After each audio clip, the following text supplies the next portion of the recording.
Thank you for joining us today for the Senate Education Committee meeting. Yesterday, we had a presentation from the University of Kansas about the different types of assessments that are prepared for the state and for our students. And today, we have a presentation from our Department of Education with regard to our state assessments. So I do want to welcome, first up, we have Brad Nunswander, Deputy Commissioner, Division of Learning Services. Brad, thank you for being with us today. I'm not seeing Brad, am I? Can you hear me? We can. We don't see you, but... Well, I don't see anyone, and I don't have video, so it's just showing that my video is trying to connect. Okay. But I would be happy to go ahead and share with you a little bit of what we sent earlier that hopefully you have in front of you, and I could walk you through that and hopefully answer some questions. I also have Beth Foltz on here. Don't know if you can see her, but she is our Assistant Director over Assessments, and she'll be able to answer any more detailed questions. That is wonderful, Brad. I am going to go ahead and have the... Oh, I'm hearing myself again. That's wonderful. I'm going to go ahead and have the committee pull up those documents and then we'll get started. The documents haven't come through yet.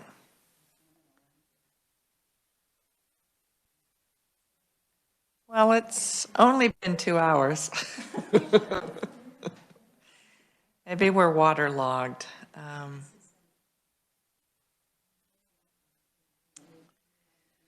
And Brad, you can't share them with us because we can't even see you.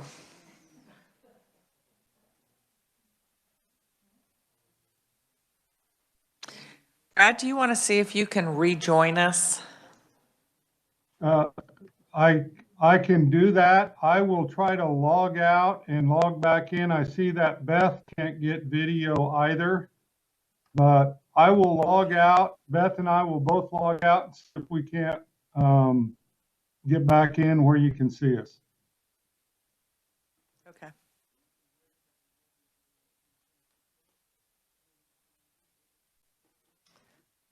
Even in taxation and assessment, it took us a little while to go from the blank screen to people.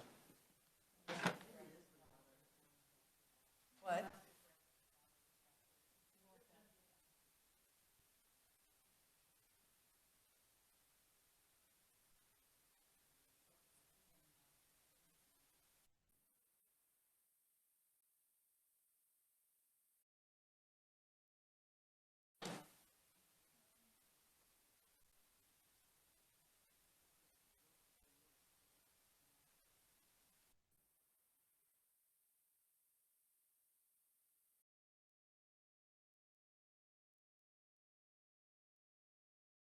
Brad, are you back there? Are you back with us?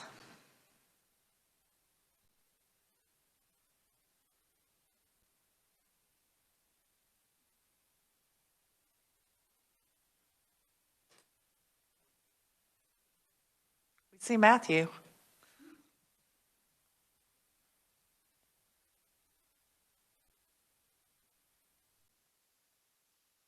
Madam Chair, I am back on, but I still don't have video.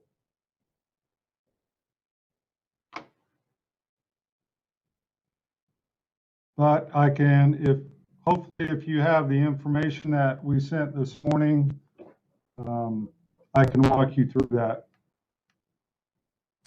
We do have the documents. They do show up, and so we will go ahead and open those up and have you start for us, Brad. Thank you.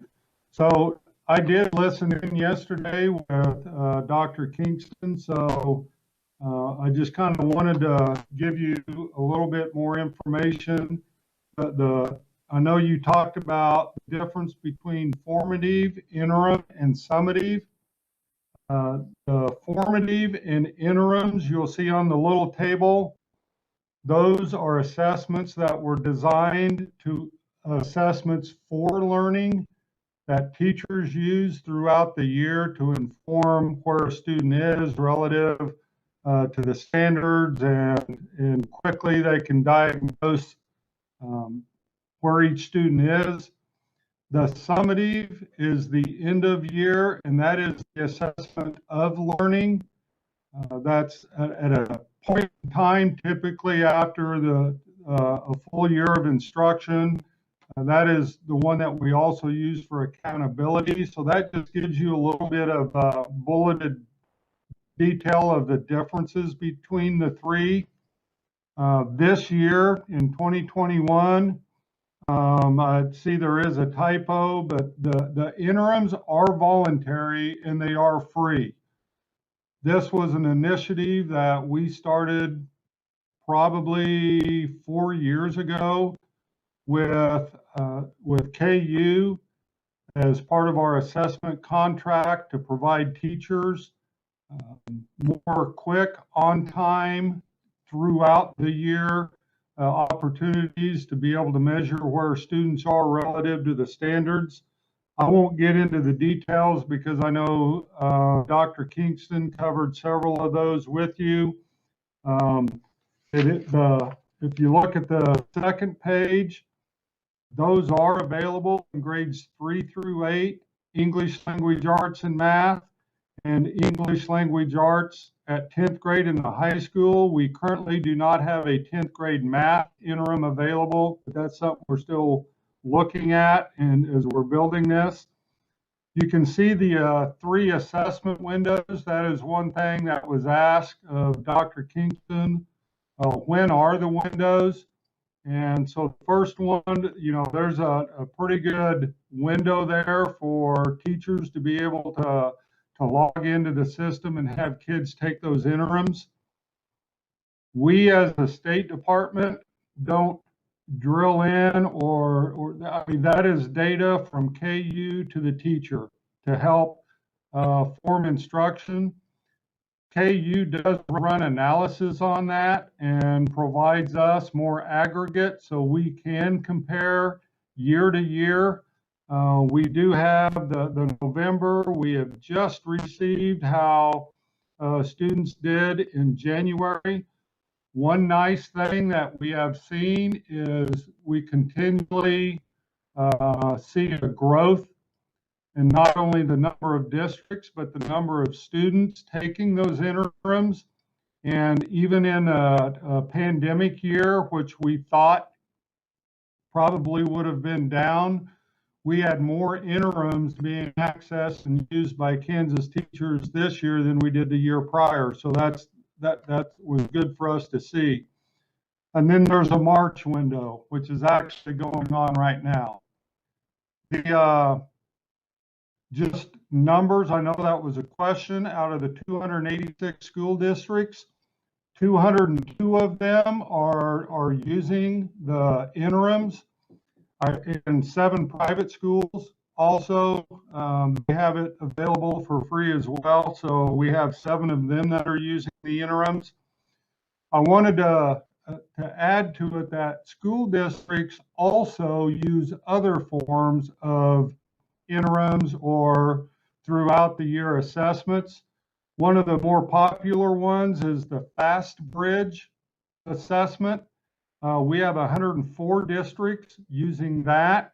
And then we also, which a lot of them will use Fast Bridge and the interims. We don't have numbers on the NWEA maps, but that is another popular one. Like I said, I wish I knew how many districts were using that, but we don't have access to the Fast Bridge or the maps data. But Fast Bridge does provide us some information just about kind of the landscape in Kansas. Currently going on, right, I'll go through the last 2 bullets or things on this, and then we'll see if there's any questions. The Kansas English Language Proficiency, the KELPA, again, Dr. Kingston talked about this yesterday. Just some updates. The window on that was February 15th to March 31st, so we have 2 more weeks. So that is currently going on in Kansas. And as of yesterday, about 85% of our English language learners have already completed or they're in the process. So that's good news because we're on track with 2 more weeks left to have that taken care of. The CALPA cannot be administered remotely. That has to be proctored with someone there with them. So I just wanted to talk about the interims. Just to back up, the interims we did have available. KU was quick to make adjustments to be able to make those to where they could be administered for students that teachers wanted to assess kids that were working remotely, and we had several districts take advantage of that. So that was nice. That was something KU worked on over the summer, anticipation if some districts might have needed that.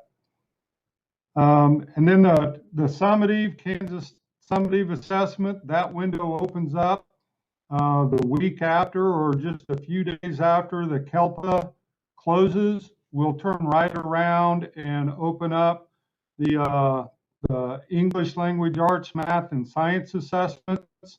And that window is April 1 to May 18th. That cannot be administered locally. It needs to be proctored with someone that is trained to administer it, as well as it's got to be delivered on a secure device. We have strong recommendations to the field that they do everything that they can to make accommodations for students that, for health reasons or whatever, are still working remotely. We've encouraged them to take some of their federal ESSER dollars, find places. We have a lot of districts that are already looking at maybe bringing those students in the evenings after school, and KU is very willing to keep staff available at work in the evenings to work the help desk in case there's any. They're always there with the help desk, so they're, as long as they know what evenings, they'll stay and work on that. So we are coordinating that with school districts. And then finally, as Dr. Kingston said, the dynamic learning map, that is for the 1% of our most cognitive disabled students. That window opened up February 1 and goes through May 7th. And that is ongoing as we speak. So with that, I will pause. I know Beth doesn't have video, but she can unmute, and we would be more than happy to answer any questions that you might have. Committee, what questions do you have for Dr. Nunsmelander?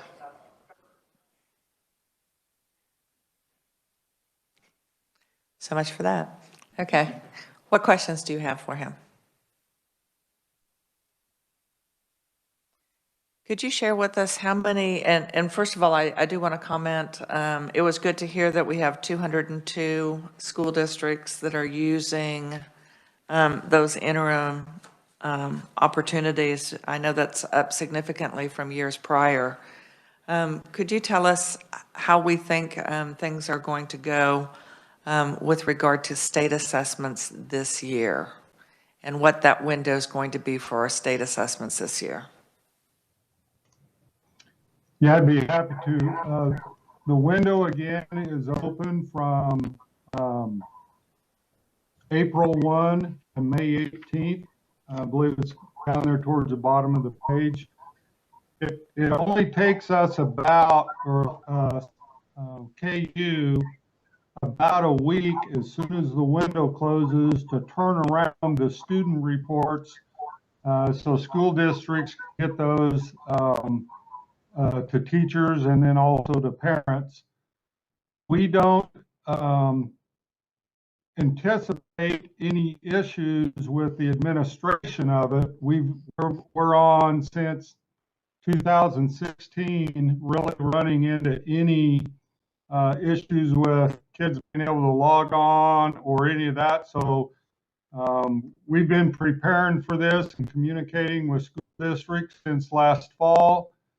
School districts are already well into the process. If they haven't already, they have to assign the kids into the system, get their somewhat of a ticket, so they're already logged in. They're all ready for that window to open up. So we don't see any issues with the administration of it this year. So I think the only thing that may happen if a district has parents that still choose to have their kids at home remotely because of county numbers and for health reasons. The U.S. Department of Ed announced that they won't hold districts. There's a requirement for at least 95% participation, and they've allowed states to submit a waiver, and we plan to, because we know, I would say in the vast majority of our districts, that's not going to be an issue. But if there is some few districts that might be, we don't want them putting a child or a parent to have to make that decision. So we will not be holding them accountable to the 95% for any identifying them as a school on improvement or something. So we will be looking at that. I know Beth could speak more to detail about what our plans are as soon as the testing window closes.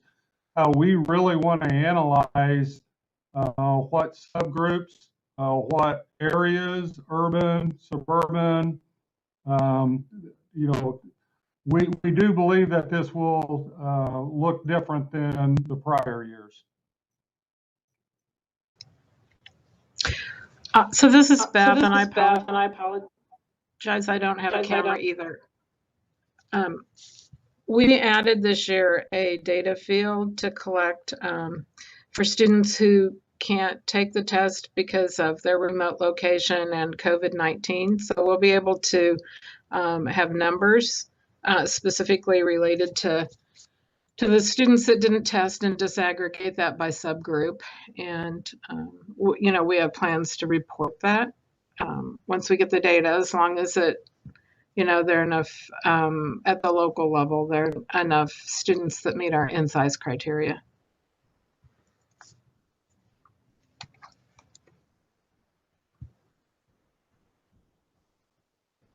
And with regard to the KELP testing, you indicated that so far you thought that 85% of the students have been tested for the window that ends on March 31st. Is that correct? That's right. I get weekly updates on the number of students that have been tested, and compared to last year's data, we're sitting at about 85% right now. I don't know. I don't get that by district, so I can't tell you any specifics on that. That's just a state look at the numbers overall. And so is there a sense that we have some of these students are needing those accommodations because they're studying remotely? Do you think that we will just stay sitting at roughly that 85%, or are you hearing from school districts that they still have intentions of perhaps they haven't tested yet? Right. So a lot of districts were on spring break last week, so they'll come back this week and finish. The districts that are on spring break this week still have a few days the following week to finish up testing. So I expect the number to increase. What I can't tell you right now is I don't have the data for how many students weren't able to get into school to test, but I can tell you no one's asked for extension on the window at this point in time. Thank you with that. My follow-up question has to do with the interim tests or assessments that are available. So we know that the state assessments cannot be done remotely. Have they been able to do the interim assessments remotely? Yes, we made a decision with that test that because it's we recommend using it for instructional purposes to find out, how the students are performing and the areas that they might need to reteach or something. That security, while it's important, wasn't wasn't as important, and we were willing to let those tests be given in a remote location. And circling back to the KELPA, I know that last bullet point says that students don't exit services until they meet proficiency.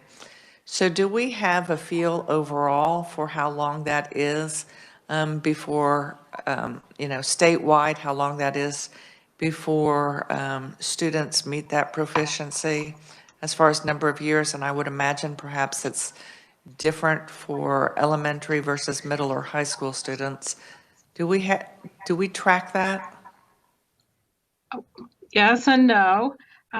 We have a brand new test. Last year was the first year we gave it, and we did complete the KELPA last year before everything closed down for COVID. So we have valid and reliable data from that. We were able to set the proficiency levels and cut scores. We had to wait till fall to get teachers, to be able to do that and figure out how to do all that work remotely. And so the students that were proficient last year on the test don't have to take the test this year. So with the new test, we're going to have to wait and see how many years. What I can tell you is that there are the different domains that we test, reading, writing, speaking, and listening. And the student has to meet proficiency in all 4 of those domains. And what we've said for our measure at this point is that we expect them, those domains have 4 different performance levels, and we would expect them to make progress of a +2 every year. So, if they were at a level 1 or a level 2, on all 4 domains, then the next year we would expect them to at least make progress on 2 of those. So if you play the math out on that, we would really look at probably in the neighborhood of about 5 years if someone were showing that improvement that we were expecting every year. But we haven't set that yet because, like I say, it's a new test and we need a few more years of data before we can accurately make that decision. And am I correct? The new test started this year and in this current window? No, we gave it last year. Last year, okay. Last year was the first year. This will be the second year. Okay. Committee, what questions do you have? Senator Gossage. I've been trying to take notes here as I'm typing. Would you name those those performance areas again in the new test? So, well, it's always the same for English learners. They have to be proficient in speaking and listening, reading and writing. And if I may, Madam Chair, how do you determine speaking? I'm sorry, I didn't hear you. How do you determine the speaking criteria? Oh, well, there's test questions that the students have to read orally. And then right now we offer 2 options for that scoring. Either someone can sit with the student while they're taking the test and score the speaking fluency, or the student can record and then someone can listen to it from a recording later and score it. Follow up? Yes, my concern about that is that if the student, you're testing their speaking ability based upon their reading ability. Is that right? Well, it's all interrelated. Yes, it's all related. The reason I'm asking is, being the mother of a dyslexic son, he could speak quite well, but couldn't read it if you said, read this and we're going to determine how well you speak. Thank you. So we also, we allow, there are accommodations on this test. So if someone needs to read the question to the student and then the student provides an oral answer, then that would be allowed if they couldn't read it. Okay. Other questions, committee members? You may keep asking. We're here to gain information. Thank you. Sorry, I don't mean to monopolize. Thank you, Madam Chair. When we were talking about doing the interim test remotely, can you explain that a little bit better, especially for students that are in their homes? Sure. So the the platform, the KITE platform that KU provides for our assessment, all of our assessments would need to be loaded on the student's computer. Usually that's a school issued computer, so it isn't a problem. And then the student would log on to the platform. They would have their username and password, and they would be instructed on how to get to the assessment, and they would take the assessment online. Okay. And so we're assuming that there's not an older brother or sister that's sitting there helping them with answering the questions, that, in other words, it's not being proctored? So that's the difference between the interim assessments and the summative assessments. And that's where the locals have to make a decision, because we can't guarantee a proctored assessment from a remote location for the summative assessment. That's why kids have to go to a proctored location. It's a very secure test. It needs to be valid, reliable, and equitable. The interim assessments, we encourage schools to use that for instructional purposes. And then that's where the teacher, they give quizzes and they give other things while students are remote. So hopefully they figured out how to do that, but we would leave that up to the local school. Madam Chair, I might add one thing to that question. We know that a lot of districts that had remote students, while they were using the interims, they would have all their students Zoom in, and then that way they could see and monitor them and watch them, and then have them take those interims as one way to make sure that family members aren't sitting there with them. But you're absolutely correct. It's for instruction in remote. But it was one way for them to be able to look at. I will also add, as KU looked at the ones that were administered remotely as compared to the ones in person, one thing they looked at, did they see a huge disparity? They didn't see anything that would indicate that the student was having someone else help them, but we can't rule it out also. Again, it's not a high stakes assessment, it's just informed learning. And so then once these, and I would think also there would be something going out to the parents to let them know that this is, any results on this test would not indicate whether their child would be held back or anything of that nature. It's just to let the teacher know how the students have been progressing given the instruction that was offered, and see if there's any remediation that should be done within the classroom, correct? That is correct. There's not a big difference between the interim or some other locally developed assessment. The one thing that the teacher knows is that the interim was designed by KU with other teachers to make sure that is aligned to where that student should be at that point in time. So it gives some assurances to the teacher that while I may have developed something and I think it's aligned to the standards, or I at least know that this one was. The other thing about the interim, it also provides a predictive to how the student might be prepared for that end of the year summative.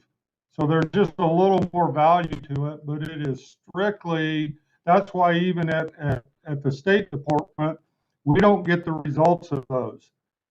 The purpose of it is for the teacher and the student, and you will run some aggregate stuff when we ask them to say we're more interested in participation. We're interested, is it the value that we wanted for teachers? But this is really for the teacher and the student.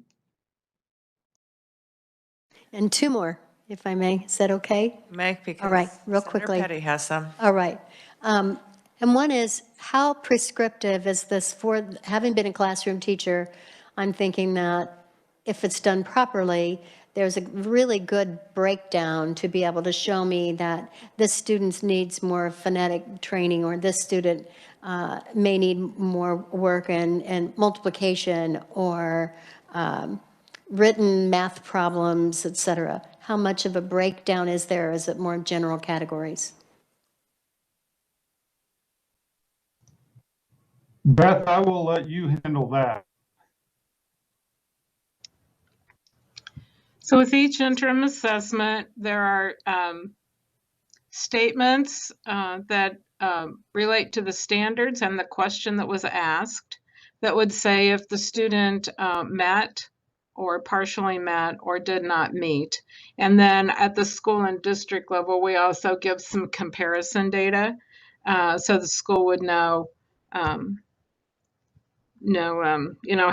other students are doing in an aggregate report, so they wouldn't have to do all that work themselves. And the same for at the district and state level. So it's a lot more helpful and useful than what we're able to provide on the summative assessment.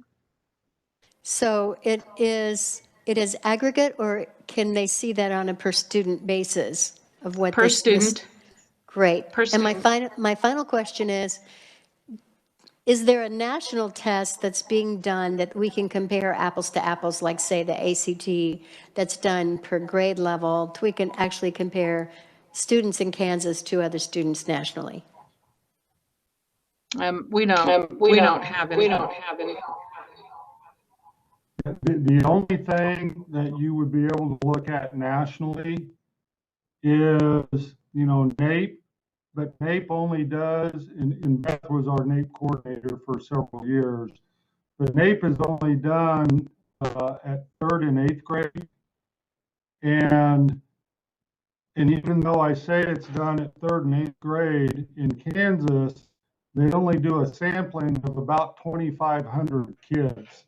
So, but anything outside of that, and NAEP is not aligned to any state standards, so but there is no assessment that would let you compare grade levels beyond ACT is just the high school, but not all states are heavy. Some are more on the east and west coast with SAT. But to answer your question, there's nothing that would let you compare to that degree. Thank you. And thank you, Madam Chair, for that indulgence. Senator Petty.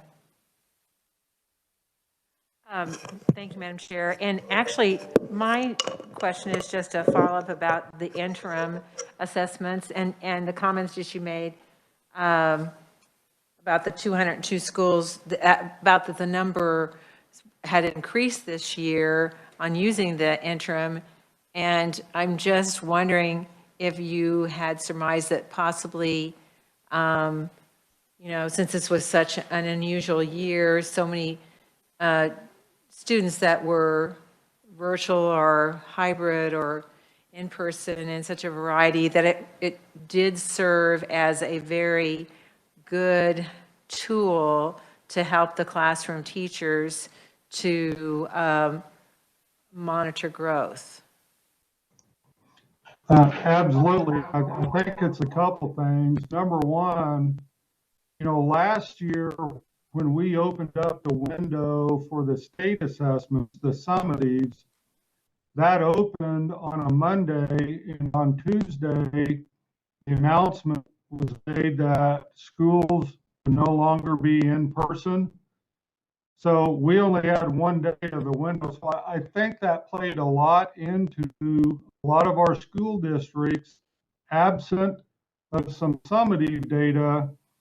They turned around and really started, those that were using it had seen the value beforehand, but a lot of others were like, well, but we know that there's this other one and it's for free. It's out of KU. So I think that encouraged more. But at the same time, our goal, and I know Dr. Kingston mentioned this yesterday, our ultimate goal in the next several years, if we have enough students taking the interims, and they're much shorter, they're throughout the year, and they're predictive to the summative, we could get to the point where we don't need the summative assessment. But the encouraging thing is, yes, we're up to 202 of our districts. we know a lot of others that aren't using it are using tools like FastBridge. So we just continue to, we're pleased with the growth, but we're still a long ways to our goal. Thank you. Thank you. Committee, other questions? I would like to ask, one of the things that Dr. Kingston had done is he provided us with 2 sample questions, and they were from the 8th grade math mini test and from the 10th grade. So those were from the interim tests. And, you know, it was interesting in looking at them because both of them are very reading dependent. They are what many kids would consider to be word problems. And I was curious with the state assessments for language arts as well as math, is this a typical sampling of what are in the math assessments where reading is going to be a key component of that testing, or is that just something in the 8th grade and 10th grade that we are seeing the more reliance on having those strong language arts skills?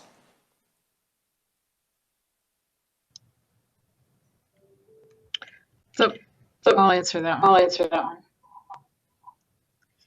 The yes, this assessment, because we're really measuring for if kids are on track to be college and career ready. This math assessment and the science assessment are have more reading to them. We do 2 things to compensate for that. One, text-to-speech is an option on math and science for all students. You don't have to have an IEP in math or science to get text-to-speech. And 2, we monitor the reading level of the question. So if it's an 8th grade math item, the reading level should be at least 1 to 1.5 grade levels lower. So we watch that as the test is being developed. It's a more rigorous test than what we had previously. So going to, you know, the 3rd, 4th, and 5th grade levels, is that still going to be very dependent, at least the math questions? Will that still be dependent on that language arts skill? There's more reading required on this test for math and science than there was on the tests that we used during the NCLB era. Okay. I think it's very comparable to what other states are using and would be comparable to nationally normed tests. If we were to give a nationally normed test instead of our state developed test, it would be comparable to that. So I just want to make sure that, because I just heard you say that Dr. Kingston shared some mini test questions with you. So just so that you understand, we have 2 different types of interims. We have the mini tests, and those the teachers can go in and make their own tests from a bank of questions.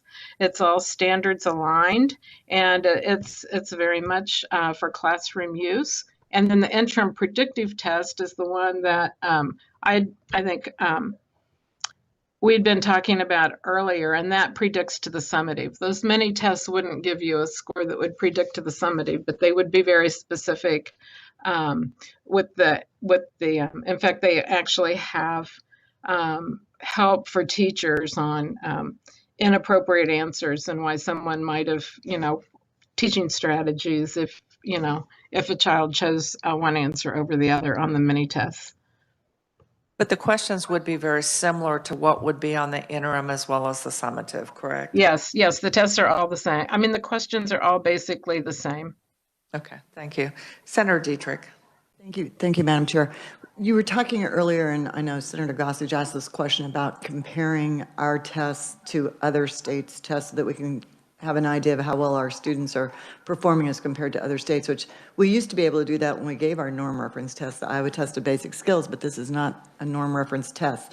So other than the NAEP, and I know we may be beating a dead horse here, is there, and we're not aligned necessarily to the ACTs, so how do you best determine student progress? Is it individual progress from year to year? Is it, I may have two questions. Is it just not possible to compare ourselves to another state? What are your thoughts on that? I can take this, Beth. You know, at one point nationally, there was a goal to move that direction. But one of the big reasons is just student mobility. Moves, you know, take military students in one state would say that they're proficient in another state, then they'd move, and it just confused parents.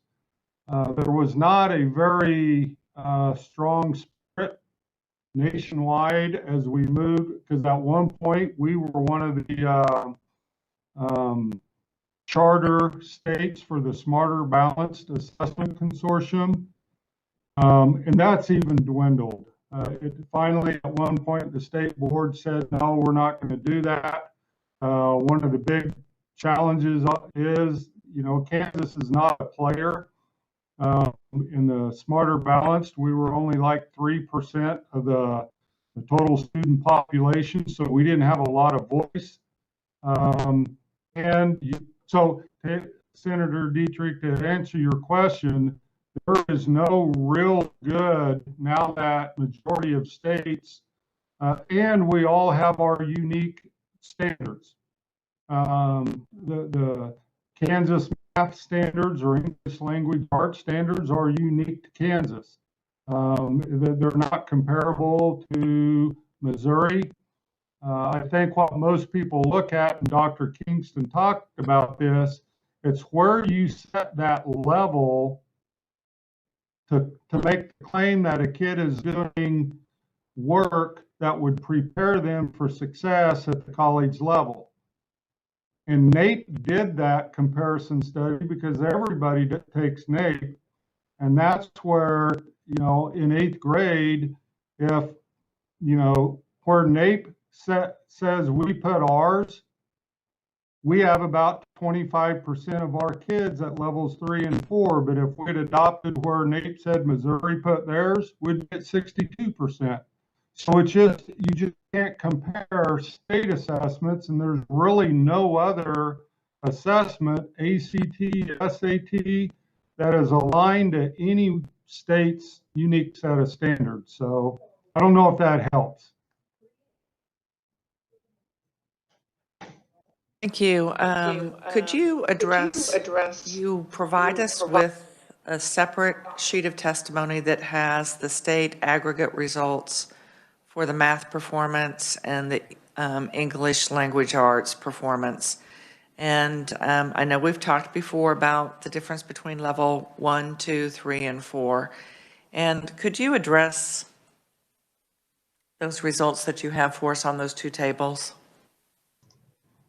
Yes, and I think I sent those a few weeks ago, so I don't have them in front of me, but where Kansas teachers said a level 3 is, and Beth and I talk about this a lot, the question when Kansas teachers set that mark was, at what point do we believe a student is doing work that is at the college level? Now, obviously, in 4th grade, I mean, then that's backward map down, but they're doing work at the skill level at that grade to be doing college level work. It does not mean that they're not successful with math at that grade level. That's more at a level 2. They're having success at it, but not at a level where we would say they're at that higher level. And the chart that I sent you is showing what percent of our kids are working at that level 3 and that level 4. And And while we did have KU equate those to the ACT, we feel that the math is pretty much on target. But we probably set the bar too high in English language arts, because you could be performing at a mid-level 2, and ACT would say you're doing college level work, you're hitting the ACT benchmark. So that's something we're going to have to look at adjusting. But being at a level 2 doesn't mean you're not doing successfully work at that grade level. Our teachers just said, we need to get you to a higher performance level to be able to ensure that your kid is ready for college level work. So we usually refer to that as on track. On track to be college and career ready. Typically, when we're provided the state results, what we get is, so when we're looking for the state results for, we'll just say math performance level reports. So it's from state 2019, we have 28.29% are in level 1, 39% in level 2, 23% in level 3, and 9% in level 4. But that includes kids that are in 3rd through 8th grade as well as 10th grade, correct?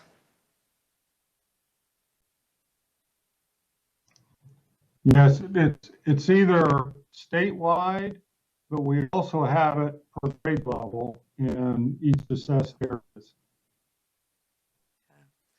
So committee, we will, go ahead. Go ahead. So, like I said, I don't remember what I was asked to send at that time, but we have it at both grade level and then state aggregate. You were asked to provide the state aggregate as well as the information for the years prior, so 2009 through 2013, where we were measuring that adequate yearly progress. Yeah, so that would have been state aggregate, all students 3 through 8 in high school. But we can also do that with those same years at every grade level. Of course, you're going to have multiple pages. But yes, that is what I reported to you as all kids that took it, 3 through 8 in high school. But it can also be broken down by grade level. And committee, we did not address this last year. We did in years prior. We will be looking at these numbers and the results next year, since we didn't have anything from this last year. But I think it's important for us to, on the one hand, we have that state, what that state aggregate is.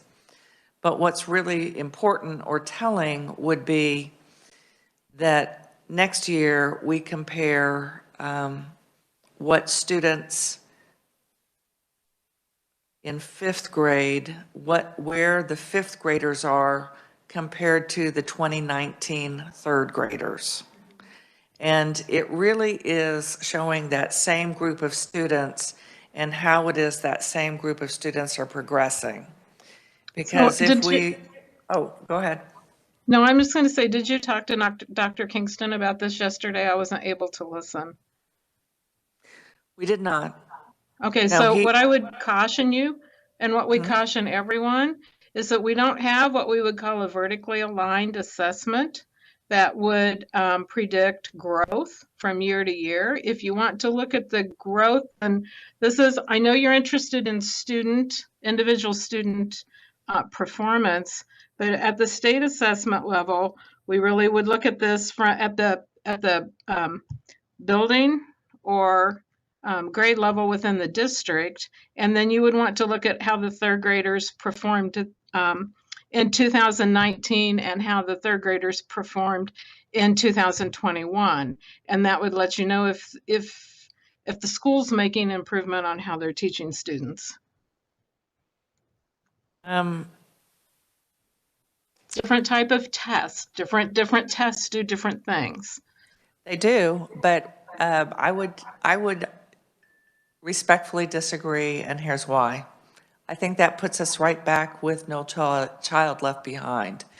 And while I think that there were merits to No Child Left Behind, because it did require school districts to focus on individual children and what they were able to achieve from year to year, but that was based on that the school district needed to show that progress every year.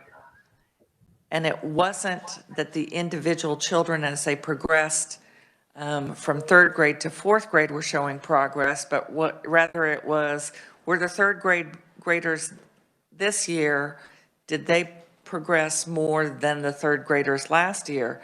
To which, having taught in the classroom, and I know that we have several folks on the committee that have been in the classroom, the group of students you have one year is completely different from the skills and ability of the group of students the year before. So it really is our kids from last year's group, which we can't really assess because they didn't take the state assessment, but our individual groups of kids moving forward. Of course, as a parent, you want to know, is your child moving forward? And so we did have some address of that yesterday, that parents only find out what level their child is in, not really what concepts they're understanding and those that they aren't with regard to a state assessment. But I would simply disagree. I understand that the test for the fifth graders is different from the test for third graders, but they have accumulated 2 more years of learning. So they are being assessed by where they should be at that grade level. And did interventions and additional services, third grade, fourth grade, fifth grade, does that bear out when they take that fifth grade assessment? I do think that in years past, when I've looked at this, we see some really interesting changes that happen, particularly when groups of kids transition from elementary school to middle school. And it's not surprising, because if they don't have that strong reading foundation, and if our state does not come to grips with the issues with regard to dyslexia and other reading obstacles, they will continue to be somewhat unsuccessful at middle school level, because so much of the learning is absolutely dependent on individual student reading ability. So I guess at that point, what we will do is we will look forward to results that you will share with us in January based on the assessments that will occur from April 1st. I think we should always start on April 2nd, not on April Fool's Day. That should just be, we should just move that date on the calendar, but from April 1st to May 18th. So I do want to thank both Dr. Nunswander and Beth Foltz for being with us today. Thank you very much, and our meeting is adjourned.